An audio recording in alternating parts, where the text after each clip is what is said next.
A blessing from the heart is a sanctified one.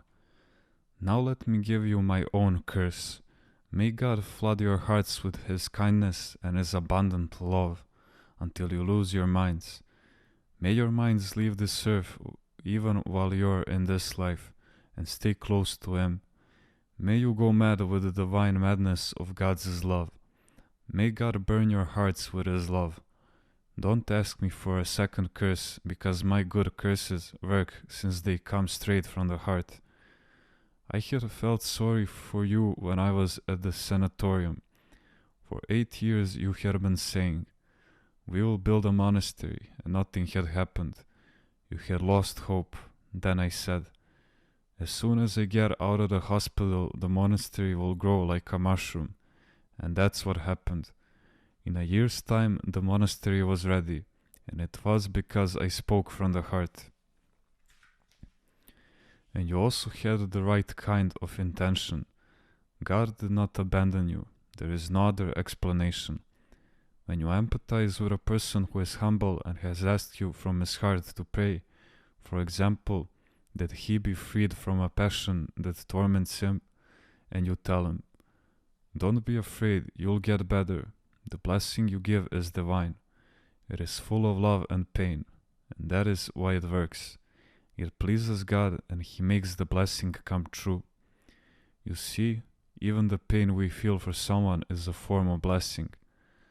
Once when I was in the army, the commander sent me to deliver an offering for a small chapel named for Saint John Prodromos, the forerunner.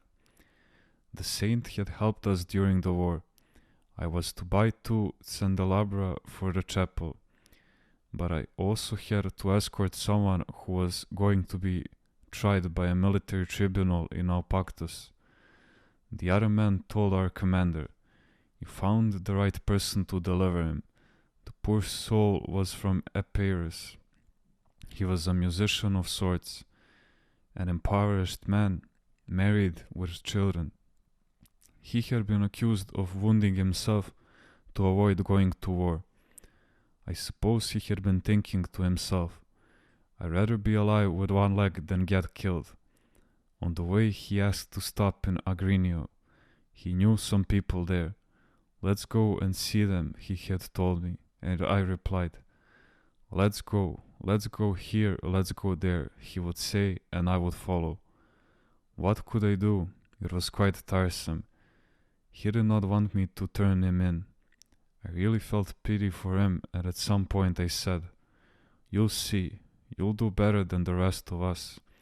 The commander will write a letter, and they will probably put you in some office. You will be able to take care of your family and save your life too." Well, when we finally reached Naupactus, we found out that indeed the commander had sent a letter, and the man had been exonerated. Otherwise, he would have been brought before the firing squad. It was wartime. Things were very strict then. The commander had taken pity on him, and he was hired as a cook in the transit center.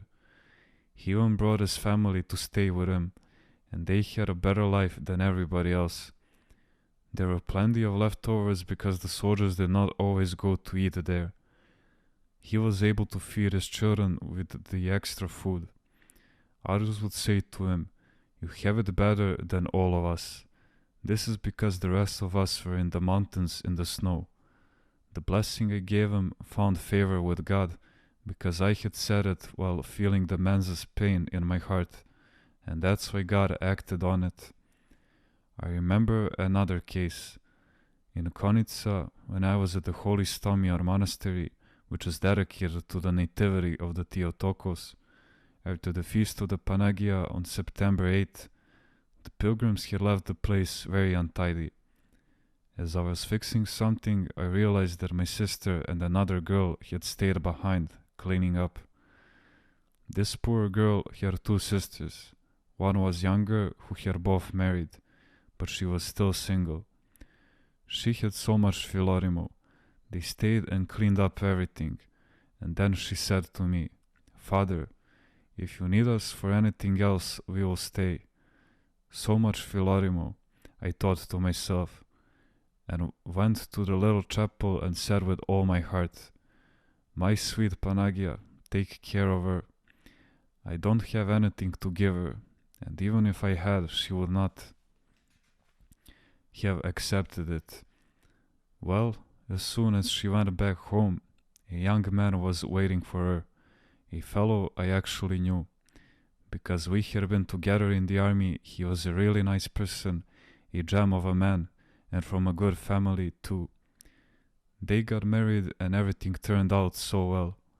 See how the Panagia rewarded her.